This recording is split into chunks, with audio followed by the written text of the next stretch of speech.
ஓம் நம பார்வதி பதியே அரஹர மகாதேவா.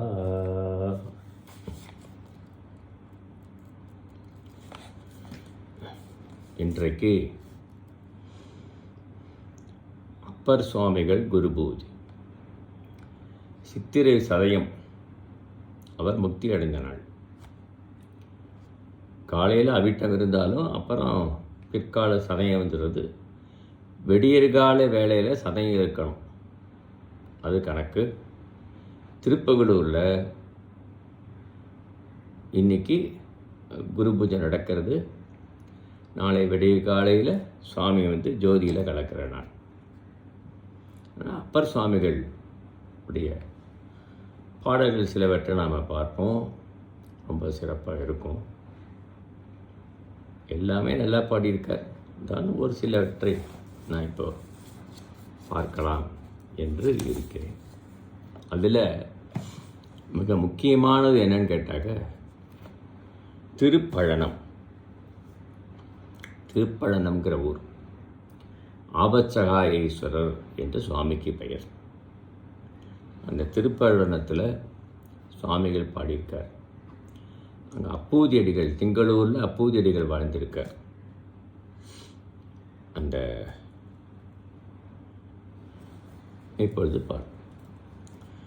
திருநாவுக்கரசர் திங்களூர் சென்று முன் காணாதிருந்தும் கலந்த உணர்வுடன் இருந்த அப்பூதியடிகளது பெருங்கண்மையை உணர்ந்து விருந்து கொள்ள இசைந்தார். அப்பூதியடிகள் அப்பர் பெருமானை காணாமலே அவர் மேலே ஒரு பக்தி கொண்டவர். அதனால் எங்கே அவர் அமைச்சக்கூடிய தண்ணீர் பந்தல், அறச்சாலை அத்தனைக்கும் திருநாவுக்கரசு பயிரிட்டார். தன்னுடைய மகனுக்கும் மூத்த திருநாவுக்கரசு, இளைய திருநாவுக்கரசுலாம் பயிரிட்டார். அப்படிப்பட்ட ஒரு அடியார் பக்தியில் மிகச்சிறந்தவர் அவர். அவர் அடியார்களுக்கு நாள்தோறும் உணவு உண்பிப்பவர். நாவுக்கரசர் செல்றார். நாவுக்கரசர் எனும் திருப்பெயரை போன்ற செல்வன் உற்ற நஞ்சு நீக்கினார். அங்கே அமுது உண்ண செல்லும் பொழுது சுவாமிகளை அமர வைத்து இலை கொண்டு வருவதற்கு பையன் அனுப்புகிறார். அரவு தீண்டி பையன் அப்படியே இலையை கொண்டு கொடுத்துட்டு அம்மாட்ட கொடுத்து எழுதுவான். உடனே அம்மாவும் அப்படியே மறைச்சிட்டு, ஆஹா, இப்போ அமுது செய்வதற்கு அடியார் வரேன்னு சொல்லி வந்திருக்காரு, அதுக்கு இடையூறாக இருக்குன்னு சொல்லிட்டு பையனை ஒரு பாயில் சுருட்டி மூடி வச்சுவிட்டு தாயும் தந்தையும் 2 பேரும் அப்பூதியடிகளுக்கு உணவு கொடுக்குறார். அப்பொழுது சாப்பிட்ற பொழுது கேட்குறார், உங்கள் பையனே வர சொல்லுங்க, அவரும் சேர்ந்து சாப்பிட்டோம், இப்போதைக்கு உதவான் என்று சொல்கிறாங்க. ரொம்ப அவர் பண்டிகை உண்மையை உணர்த்துகிறார்கள்.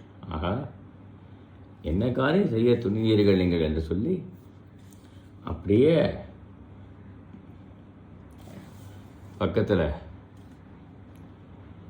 கோயிலுக்கு அழிச்சு வர சொல்லி அந்த வாசலில் மண்டபத்தில் வைத்து அந்த எனது போன 60 பையனை வச்சு, ஒன்று கொள்ளாம் அவர் ஊர்வது தானே என்று தொடங்குகிற ஒரு பாடல். அந்த பாடலை 10 பாட்டில் பாடுறார் அப்பர் சுவாமிகள். இறைவனுடைய திருவருளால் அரவு அவனோட விஷத்தை திரும்ப எடுத்துக்கொள்ள அவன் உயிர் பிழைக்கிறான். அதற்கப்புறம் சென்று உணவு சமைத்து அவர் உணவு உண்கிறார். அப்போது திருப்பணத்தில் பாடுற பாட்டு இருக்கே, இது அகப்பொருள் பதிந்தது என்று சொல்லுது. திருப்பழன பதிப்புகந்து பெருக்காதலோடும் பெருமான் கடல் சார்ந்து வணங்கி போற்று திங்கட்கண்ணி செஞ்சடையா திருவடிக்கு அடைமானி சீலமுடைய அப்பூதியடிகளை நடைமான சிறப்பித்து நன்மை புரி திருத்தமிழ் பாடி அருளினார். பழந்தக்க ராகம் என்று பெயர். சுத்த சாவேரி ராகத்தில் இன்றைக்கு பாடப்படுகின்ற பாடல்.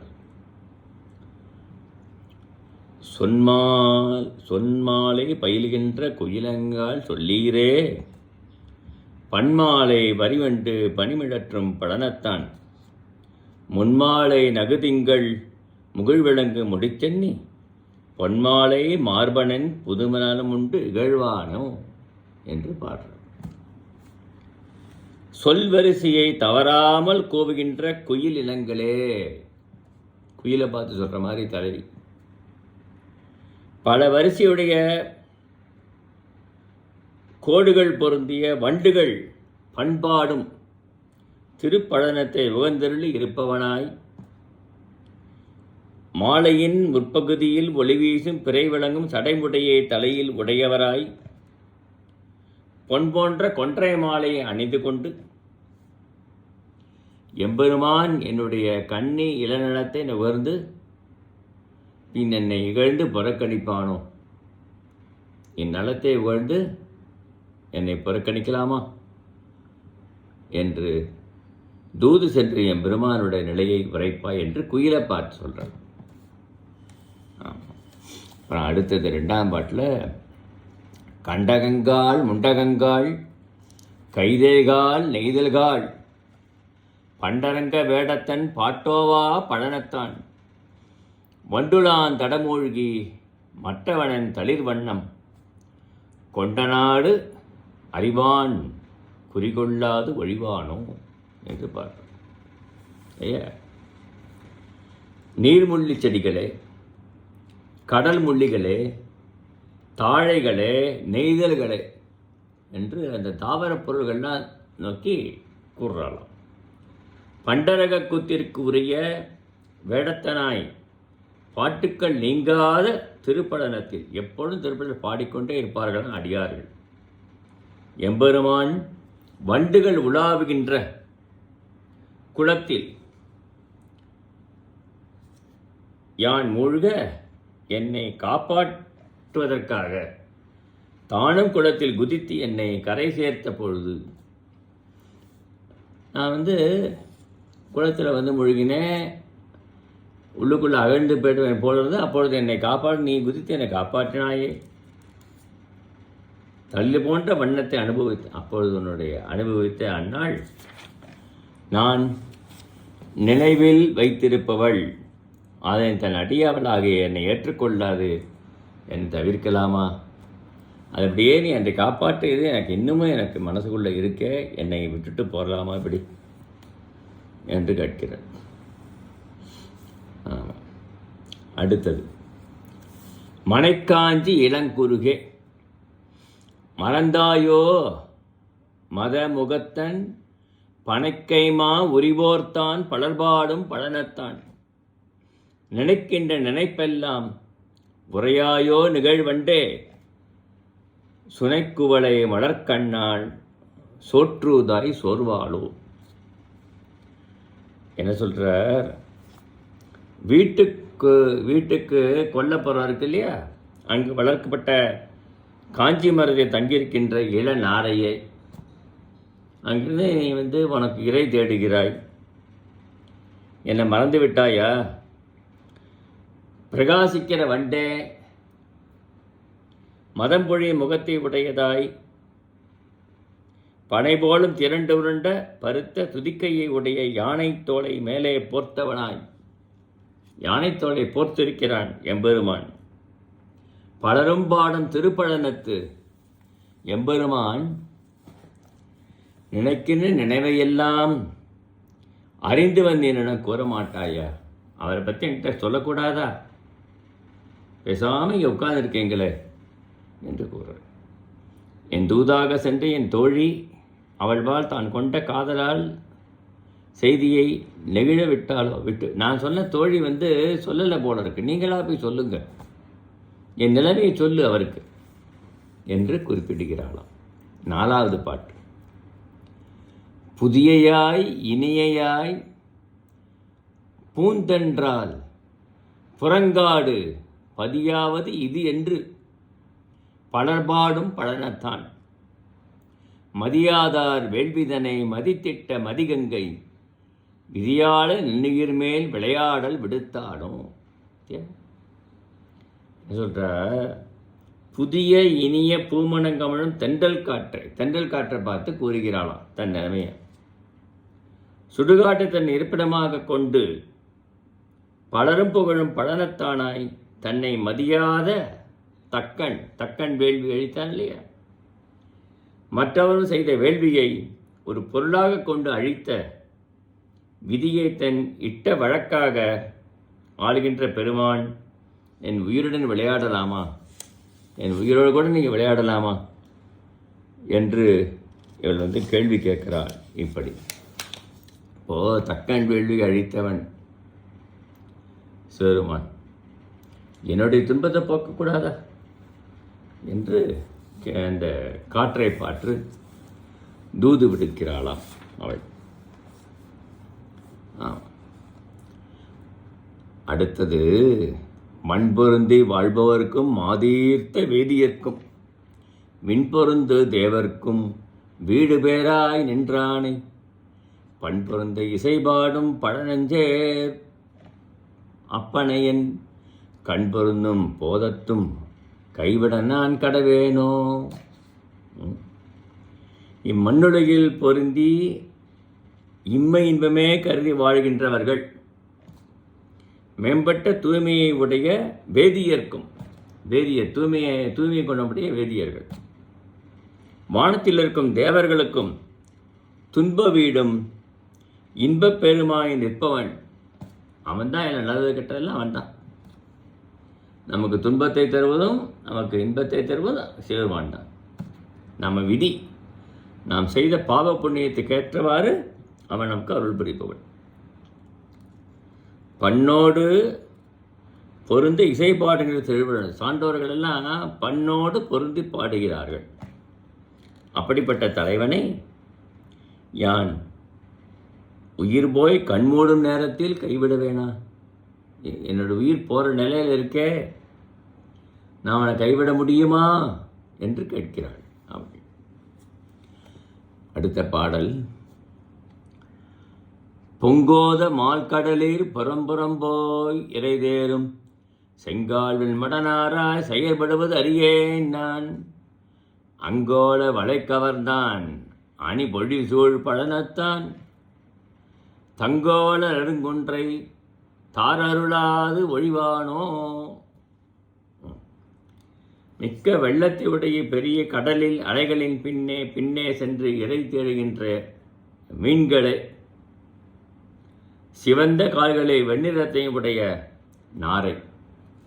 நாரேன்னு என்ன செய்கிற, கடலில் போய் நின்று மீன்களை உணவாக உண்கிறாய் இல்லையா.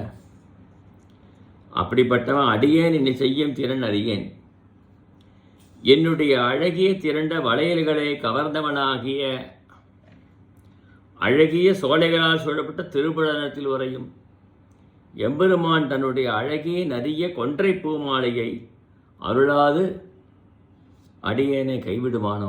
நீ போய் கொஞ்சம் சொல்லக்கூடாது, அவன் அணிந்துள்ள கொன்றை மாலை எனக்கு கொடுக்கட்டும், அதுவே எனக்கு போரும் என்று அவள் வேண்டுகிறாள்.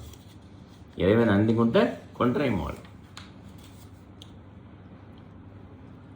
துணையாயிர முயங்கி போய் துணை சேரும் மடனாராய் பனையார வாரத்தான் பாட்டோவா பழனத்தான் கனையார விசும்பீர் கடிகரணம் பொடி செய்த இணையார மார்பனன் எழிலை உண்டு இகழ்வானோ.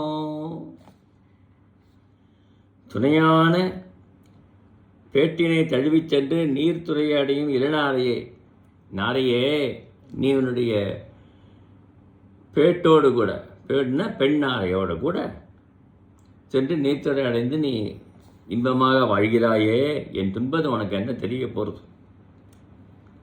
முரசங்களின் ஆரவாரம் பாடல்களின் ஒளியும் நீங்காத திருப்பழனம் உறைபவனாய் அம்பினால் வானத்தில் இங்கே காவலையுடைய மும்மதில்களை அடியோடு பொடியாக்கியவன். ஒரு செகண்ட் பொழுதில் முடிக்கப்படாமல் இருபக்கம் தொங்கவிட்டப்படும் மாலை அணிந்த மார்பினை உடையவன். அதான் மாலை இணையார மார்பன் என்று இந்த மாலை இருக்கு இல்லையா, அதாவது முடிப்படாமல் அப்படி ரெண்டு அப்படியே போடுறோம் இல்லையா, அதுக்கு பேர் மாலை. அதான் முடிக்கப்படாத மாலை என்று சொல்கிறார். ஆமாம், அதுதான் இங்கே ஆசிரியர் இங்கே நமக்கு காண்பிக்கிறார்.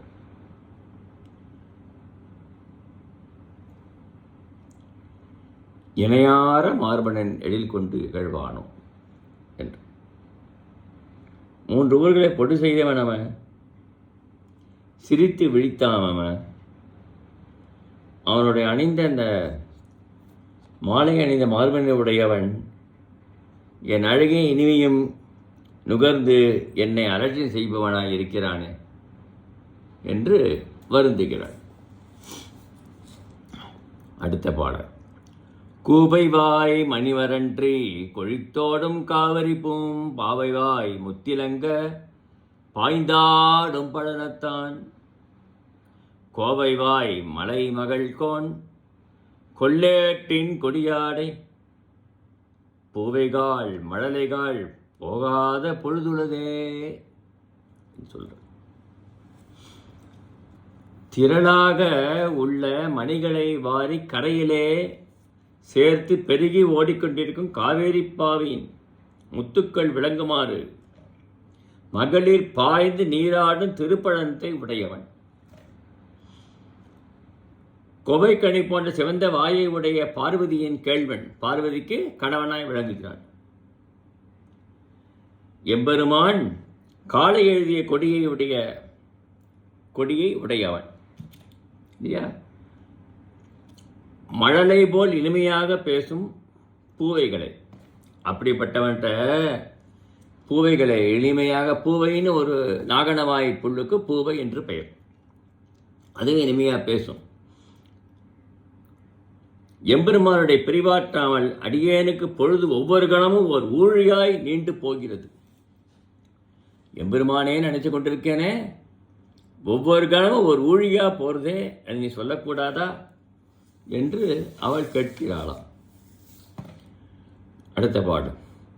புள்ளிமான் பொறியரவம் புள்ளுயர்ந்தான் மணிநாகப் பள்ளியான் தொழுதேத்த இருக்கின்ற பழனத்தான் உள்ளுவார் வினை தீர்க்கும் என்றுரைப்ப உலகெல்லாம் கள்ளியே நான் இவர்கள் கணவளையும் கடவேனோ என்று பாடுறது. புள்ளிகளை உடைய மானை பார்த்து சொல்றார். படப்புள்ளிகளை உடைய பாம்பை பார்த்து சொல்றார். அன்னப்பறை நூலத்தை எழுதிய கொடியை உயர்த்திய பிரம்மனும் படங்களுடைய அனந்தாழ்வானை படுக்கையாக உடைய திருமாலும் தொழுது துதிக்குமாறு பழனத்தில் உடைய எம்பெருமான் பிரம்மாவும் ஹரியும் துதிக்கிறார்கள் பழனத்தில் உள்ள இறைவனை. தன்னை தியானிப்பவருடைய வினைகளை போக்கி இன்பம் அருள்பவன் அவன் இல்லையா. அப்படிதான் எல்லாம் சொல்றார்கள். உள்ளத்தில் கள்ளத்தன்மையுடைய அடியேன் வினை தீர பெறாமை என்று இத்தலைவனுக்கு என் கனமான வளையல்கள் கழன்று போகின்றனவே. வளையல் கழறதுனா என்ன பொருள்னா, நான் மெலிந்து போகிறேன் அவனையே எண்ணி. எல்லாருக்கும் அருள் செய்யக்கூடியவன் என்னை விட்டு கைவிடலாமா என்று கேட்கிறாள். 10வது பாட்டு. இதில் தான் அப்பூதிரிகளை சிறப்பித்து பாடுகிறார் ஆசிரியர். வஞ்சித்தன் வளை கவர்ந்தான் வாரானே ஆயிடினும் பஞ்சிக்கார் சிறகண்ணம் பார்த்தார்க்கும் பழனத்தான் அஞ்சிப்போய் களிவெளிய அழலோம்பும் அப்போதி குஞ்சிப்பூவாய் நின்ற சேவடியாய் கோடியையே குஞ்சிப்பூவாய் நின்ற சேவடியாய் கோடியையே என்று பாடுறார் இந்த பாடல். அஞ்சி போய் கலியின் துயரம் நீங்குமாறு, கலி பகவானுடைய துயரம் இருக்கு இல்லையா, கலிகாலம், முத்தியை ஓம்பும் அப்பூதி அடிகள். அப்பூதி அடிகள் அந்தனர் குலத்தை சார்ந்தவர். 3 தீ ஓம்புபவர்கள், வேள்வி செய்பவர், சந்தியாதனாதிகள் செய்யக்கூடியவர்.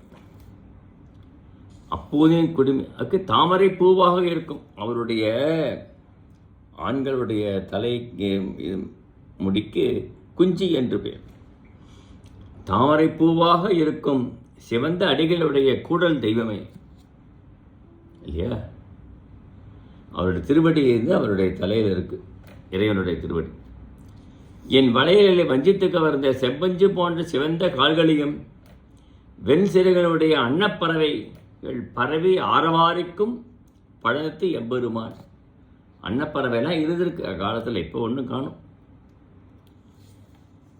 அடியேனுக்கு அருள் செய்ய வாரானே, அவன் அருள் செய்ய வரமாட்டானா? கூடல் சுழின் 2 முனைகளும் இணைந்து ஒன்று சேருமாறு செய்வாயாக. அவர்கள் என்ன செய்வார்களாம்? பெண்கள் எல்லாம் இந்த கடல் கரையில் அமர்ந்து கூடல் இழைப்பார்களாம். 2 சுழி ஒன்றா சேர்ந்ததுன்னா அது ஒரு நல்ல இது நினைப்பார்களாம். அது மாதிரி 2 கூடல் சுனைமுனைகளும் இணைந்து ஒன்று சேருமாறு செய்யக்கூடாதா என்று இந்த பாடலில் அப்பூதியடிகளை மிகச் சிறப்பித்து பாடியிருக்கிறார் என்ற வகையில் பார்த்தோம். சிவா திருச்சிற்றம்பலம், சிவச்சிதம்பரம், சிவச்சிதம்பரம், சிவச்சிதம்பரம். இது ரொம்ப அருமையான பாடல். இதெல்லாம் எளியனால் என்ன பொருள் சொல்ல முடியுமா? சான்றோர்கள் மிகப்பெரிய விளக்கங்கள்லாம் அதுக்கு சொல்ல வல்லவர்கள்லாம் இருக்கிறார்கள். அடியேன் என்னால் இயன்ற வரையில் சொல்லியிருக்கிறேன். சிவா திருச்சிற்றம்பலம், சிவச்சிதம்பரம், சிவகாமியை ஜெகதம்பிகே.